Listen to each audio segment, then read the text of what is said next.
Mimoni sana yo, mimoni sana yo, otika kamotote, beyolembaka likambote.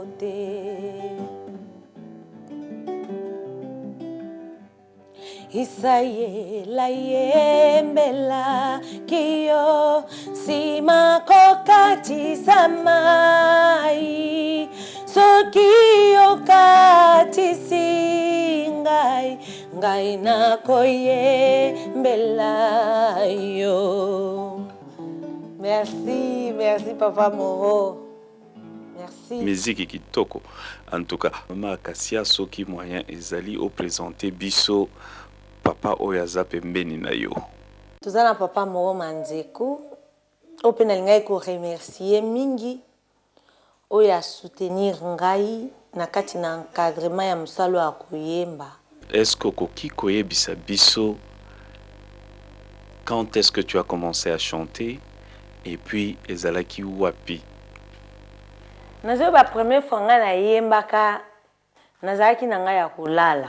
Ezaki na Kinshasa. Na banza ekozala na 88 nde na lalaki na loti batelinga ba micro ebele nazo yemba. Ndenge pe nazaki koyemba na kati ya kulala wana ndenge pe nalamukaki na loyembo etipe lelo yo loyembo wana eza kosala kati na nga. Mais nazo yemba parce que ezali loko nzamba tie kati na ngai po ete naeba na kotombola ye pe na koyeba na ko gagner ba âme yango omoni ete naza koyemba na bandi koyemba depuis Kinshasa. Mama Kassia, lelo toza na album sur le marché. Album oyo toza na ngo obandaki yango ndenge nini? Papa Moro, continue Amen, merci. Merci beaucoup, Papa Deloutou. Merci mingi pour la question. Album oyo banzembo na tamboli nango vraiment partout. Nebi nzembo aliboso o ngana na yemba ezali pe na kati album wana nzembo ezoyemba ngai na lingi yo nkolo na ngai na kobila yo sukate pwe tozali nzambe na bolingo pe yo zali nzambe na solo. Nzembo aliboso nga na yembaki yangwana na yembi yango na Kinshasa. Mama pe ayoki nga na zoyemba mama corrige nga mwa moke alobi na nga non koto ebandeli yo renverser nzembo yo ebandeli yango yo tie suka suka yango tie ebandeli après na changer donc nde na bandi koyemba wana mais banzembo na tamboli nango partout Kinshasa après na ki Angola kuna pe nazo continuer ko so banzembo mususu na jango na Namibie banzembo mususu na na Afrique du Sud banzembo mususu nazo zwa partout ezate ke nazo zwa pa bato mais ezake tango naza au fur et à mesure nazo kokola au fur et à mesure nazo ko voyager naza ko zwa pe banzembo pe naza ko compléter na ndenge pe eko sala album mobimba. Bokute na ngai na Papa Moro nazali mwana moko oyo na bimeli pe na kati na église La Colombe église pe La Colombe na pesi bino mbote na kombo na Yesu Masia. Merci beaucoup aussi pour le pasteur Caleb qui est mon pasteur qui m'a toujours aussi encadré. Nzamba pambola ye apambola yo mingi Papa Caleb. Donc nazali mwana moko pe oyo na évoluer na kati na église La Colombe na kati na église La Colombe kuna nde bipai na yeko zwalikanisi ya kosala album oyo ya Arche de Noé et réveil spirituel.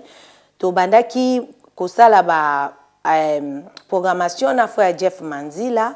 Après tout si ça qui yango na ye lisusu te to yeko continuer lisusu na frère Glody Mulangu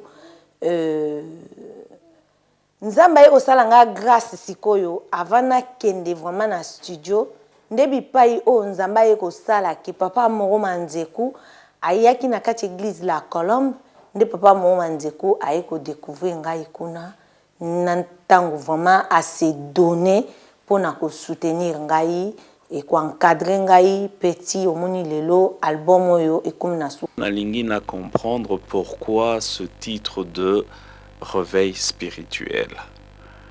Et après, moi analyse ya ba thème oyo o abordé na kati ya album oyo. Le titre nango ezali Arche de Noé et réveil spirituel. Pourquoi? Ce total na livre ya Genèse chapitre 7 verset 1.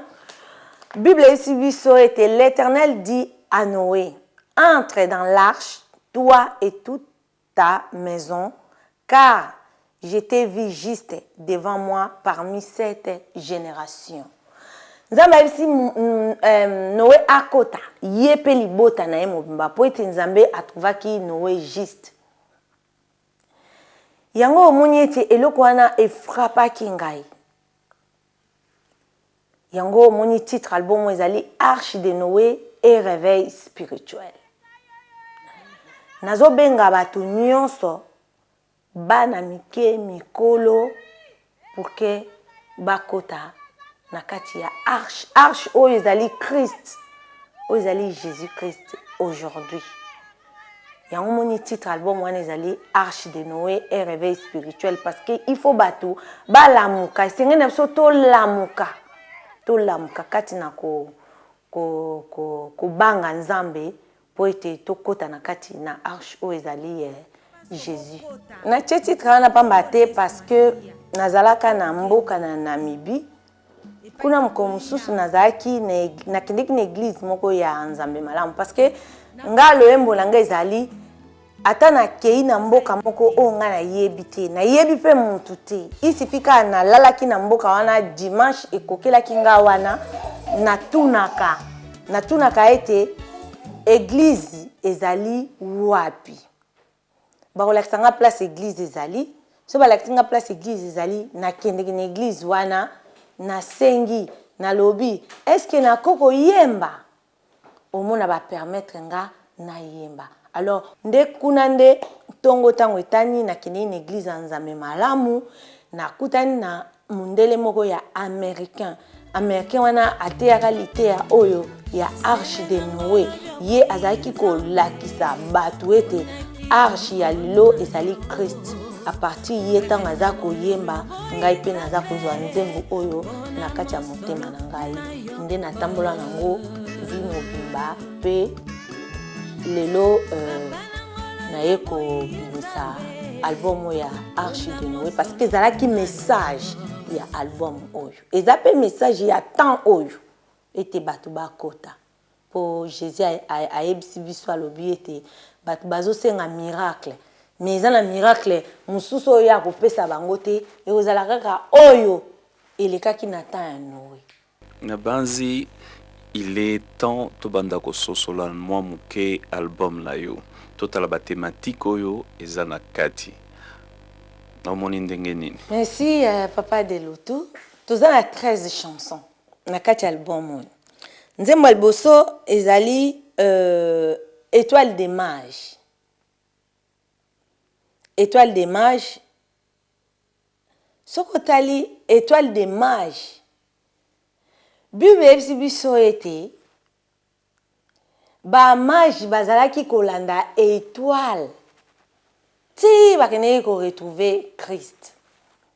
Et lelo o penga pe na talisi batu na kati na loembo ete Yesu yende étoile, Yesu yende Nzambe. Esenge na biso tolongola elikia na biso epa ya batu. Metocha elikia epa ya Nzambe ya solo. Puso totali lelo yo moko zomona makambo ezoleka na temps oyo bat batiem espoir epa ya batu. Yango mona ye na message wana pona kozongisa bana Nzambe na nzela koyebisa bango ete tolanda o ezali Christ qui est la parole de Dieu aujourd'hui. Amen. Amen. Il est là quand boyo ki na yebisi bino te il est là. Yo zali kolela na yebi eloko za kolela te me ba ete ndenge kaka album oyo ekoti na kati ya ndako na yo bikama oyo elanda bomo inanga elanda yo au nom de Jésus. yeba ete il est là. Eza na nzela ya kobota, eza na nzela mosala, eza na nzela mikanda awa na mboka poto, eza la kuna na Afrique, likambo nyonso yo oza koluka. Naza na koyebiso lelo ete il est là. Po ete nalobi ete ata naza kokufa ngai, nazokata motema, Yesu nanga elongo atikaka te, abwakaka te, na koyebisa yo ete il est là. Kamata loyembo yo ekoma losambo ya bomoi na yo. Na situation nyonso zo traverser, il est là. Na kati ya ba accusation, nebi ete ba accusation lelo eza ko affaiblir bana nzambe ebele. Ba accusation eza ko zokisa mitema ya bana na nzambe, surtout message ya munene na ye nango ya wana makambo ba accusation. Donc il est là. Na kati ya accusation yo za ko traverser na innocence o eza na kati ya motema na yo, na ko yebisa ote il est là akotika yo te. Tokei na nzembo ya Sanisinase. Sanisinase elakisi ete tokumisa tata. Bana nzambe ebele pe basali na nzambe ebele lelo bakomi affaibli pona ba accusation. Na ko yebisa yo okena mkanana Esaïe 60 P1 baibisi biso ete lève-toi, sois éclairé, car ta lumière est là. Kobanga ba accusation te. Oko umela na boloko ya accusation o ba accuser yo. Mais ba ete o nzamba tie kati na yo ekobima au nom de Jésus. Pe ekosala misala na yango. Yango na ebisi bana nzambe ete Sanisinase na circonstance nyonso tokumisa nzambe parce que il est le maître des temps et des circonstances. Papa Moro, c'est un plaisir de te retrouver aujourd'hui et j'aimerais quand même te sololamwa muke, dis-moi comment tu as trouvé Mama Acacia et comment est-ce que tu as pu arranger cet album. En fait, on est dans le domaine, hein. Dans le domaine musical, on voit la personne, quand j'ai trouvé en elle que c'était une personne qui pouvait progresser dans la musique. Je l'ai rencontrée dans l'église La Colombe. Au moment de production, j'ai constaté que c'est une étoile qu'on peut l'amener loin. Bon, comme il n'y avait pas de soutien, vous savez, ces derniers temps, on n'a pas assez de producteurs. J'ai dû m'imprégner directement, me donner à 100% pour qu'elle puisse évoluer dans ce domaine, quoi. Et le reste, les autres, comme Papa Willy qui est là, il y a eu Papa Sol aussi, les autres qui ont intervenu pour que le travail progresse, quoi. Moi, je fais mon rôle artistique, quoi. En tant que musicien professionnel, ce que je pourrais faire, c'est l'encadrer dans la chanson, arranger les accords et tout comme ça, c'est ce que je fais. Et puis, on est arrivé à un résultat que les gens vont juger. D'accord. Alors, je constatais que c'était vraiment une balade mondiale dans cet album. Mais tout à fait. Moi, je suis dans le domaine, dans la nouvelle configuration de la musique, quoi. Je suis dans l'international, dans le jazz blues, et, en fait, dans la musique du monde, quoi. Donc, je pouvais toujours l'aider à entrer dans le domaine international. Alors, artistiquement parlant, qu'est-ce que Mama Acacia, par sa voix, par sa manière de chanter, apporte à la musique de chez nous, d'une façon générale, au fait? C'est une dame qui a une énergie formidable. Et puis, une voix exceptionnelle, quoi. Avec cette voix, j'espère qu'on pourra travailler et puis aller de devant. Message à Souka, ezali ete bana na ensemble, ya solo to bongo la penza mitema. Makama nzambe to zwango blague te. Donc il y a un message dans la Souka. Et un message il y a repentance, il y a sainteté. Bana ensemble, dans le monde entier. Bokoloba ete nzamba averti ça qui bisote. Il a averti biso Jean 14 1 à 2. Alobini. Na keko bongsela bino isika mena kozonga koya kokamata bino. nde na yembi na étoile des mages na lobi ete pour les pe fidélité na yo et mema pe tambusanga na ngomba mon santo soko tangi na psaume 15 montagne sainte wana eza n'importe qui te oyo akokoma na montagne sainte mingi lelo tozo luka kokanga ka bandoki bomona bandoki partout bomona ka bandoki minanga na yebisa yo marcher na vie ya sainteté soko marcher na vie ya sainteté okomona ete libondeli na yo ekobanda ko percer ekokoma ti na lola po ete ozwa eyano ya libondeli na yo o nazaki nango ya koloba yangwana na pamboli bino mokili mobimba bipai bokolanda message oyo na ngai na remercier mingi Papa Willy Kinkela et na remercier Papa Moro Manzekou encore qui est là à mes côtés. Merci Papa Moro pour notre soutien. Merci Pasteur Ridou, tout ça Pasteur Ridou, frère Ridou qui est là tout le temps za pour nous soutenir. Merci na Papa Sol Masiala oyo akiliki nanga na studio.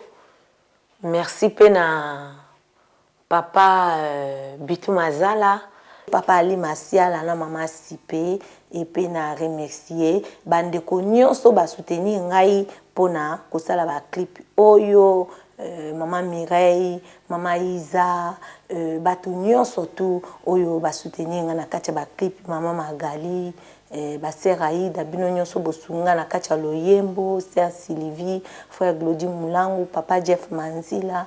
Nzambe apambola bino mingi. En tout cas, merci Papa de l'Outoupé pour notre clip na yo. Vraiment Nzambe apambola yo mingi. Merci beaucoup. Je conduisais l'église MEP qui signifiait mission évangélique de la Pentecôte qui se situe à Kafoufou. C'est une église que je dirigeais et c'est dans cette église-là que j'ai fait connaissance de Maman Kassia. Mais dès le départ, c'est un don qu'elle a, qu'elle détient de la part de Dieu. J'évoque un verset biblique qui dit que c'est lui qui détient un don de la part de Dieu qui la met au profit des autres. Ça, c'est un souci que Maman Kassia avait, que vous appelez aujourd'hui Akassia. Mais moi, je l'ai appelée Sœur Angèle, une jeune fille qui vient, comme toutes les jeunes filles qui venaient à Kafoufou. Et puis, c'est une fille qui aimait beaucoup les seigneurs et qui s'est beaucoup attachée aux choses du Seigneur. Parce que ce n'était pas donné à tous à cette époque-là. Beaucoup, comme elle, de son âge, il s'est donné à autre chose. Mais elle donnait son temps à composer les chansons toute seule, parce qu'elle n'a jamais répété les chansons des autres depuis qu'elle a commencé à chanter. Elle chantait à 2 fois sans micro, parce qu'on n'était pas équipé. Quand on parle des églises de Kafoufou, ce n'est pas comme les églises qu'on trouve ici dans la région parisienne. C'est une sœur qui a de l'inspiration et qui s'accroche à la parole de Dieu. Parce que dans presque toutes ces chansons, je n'ai écouté que l'interprétation de la parole de Dieu. Maintenant, nous sommes dans une période où nous devons véhiculer le message du royaume. Et que, voyant la façon qu'elle porte ce message-là dans la chanson, je peux dire que c'est une sœur qui a beaucoup d'avenir sur le marché de l'évangile par rapport à la chanson. Elle a de l'avenir et puis elle pourra faire du bon travail. Pour comprendre ce thème ou ce titre, il faut déjà rentrer à l'origine.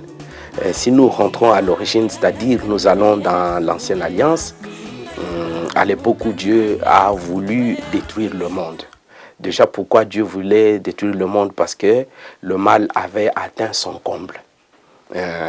Alors, ce n'était pas pour la bonté ou la grâce de Noé que Noé a été sauvé. Mais c'est juste, la Bible précise, que Noé trouva grâce auprès du Seigneur.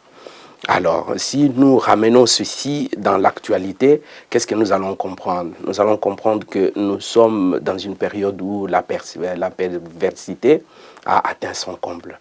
Nous voyons de partout, nous sommes dans une période où il y a la dépravation de mœurs qui est en train d'atteindre aussi son comble. Et nous sommes aussi dans une période où il y a la prolifération des églises, où les gens même qui croient et qui lisent la Bible ne savent pas choisir. Ils se disent qui choisir, où aller, qui est dans la vérité ou qui est dans la fausseté. Nous sommes dans une période où nous avons besoin d'apporter un véritable message. Le message qui retourne le peuple au royaume de Dieu. Et puis le message qui interpelle au peuple ces grands thèmes qui sont aujourd'hui oubliés dans les assemblées. Les thèmes sur le retour du Seigneur Jésus-Christ, c'est des thèmes qui ne sont pas prêchés quotidiennement. Les thèmes sur le jugement dernier, c'est des thèmes qui ne sont pas prêchés quotidiennement. Les thèmes sur l'enlèvement des saints, que nous appelons l'enlèvement de l'Église, c'est les thèmes qui ne sont pas prêchés. Le rappel de la fin du monde, ça c'est des thèmes qui sont aujourd'hui oubliés dans les églises. Et les thèmes sur la compréhension de la parole et son explication. Parce que ce qui sauve le peuple aujourd'hui, ce n'est pas la parole seulement, mais c'est la parole et son explication. Alors tous ces thèmes sont oubliés actuellement dans l'Église, dans les assemblées, si vous voulez bien que je précise les termes. Alors nous voyons notre sœur qui vient avec ce thème de l'Arche de Noé. Ça veut dire qu'il est temps maintenant que chaque personne mette un point final à tout ce qu'il fait et qu'il se retourne pour commencer à chercher Dieu, le Dieu le véritable. Si à cette époque-là, l'Arche de Noé est arrivée à sauver un certain nombre de gens selon le programme de Dieu, je crois aussi qu'à cette période, l'Arche de Noé existe encore. Mais cette fois-ci, l'Arche de Noé n'est pas matérielle, n'est autre que le Seigneur Jésus-Christ de Nazareth. Et le Seigneur Jésus-Christ de Nazareth n'est autre chose que sa propre parole qu'il a laissée dans la Bible. Alors il est temps pour que chacun de nous rebrousse chemin, accepte de choisir, de chercher le Seigneur dans la vérité, dans la Bible, pour être sauvé comme à cette époque-là, l'Arche de Noé avait sauvé. Et je vous remercie.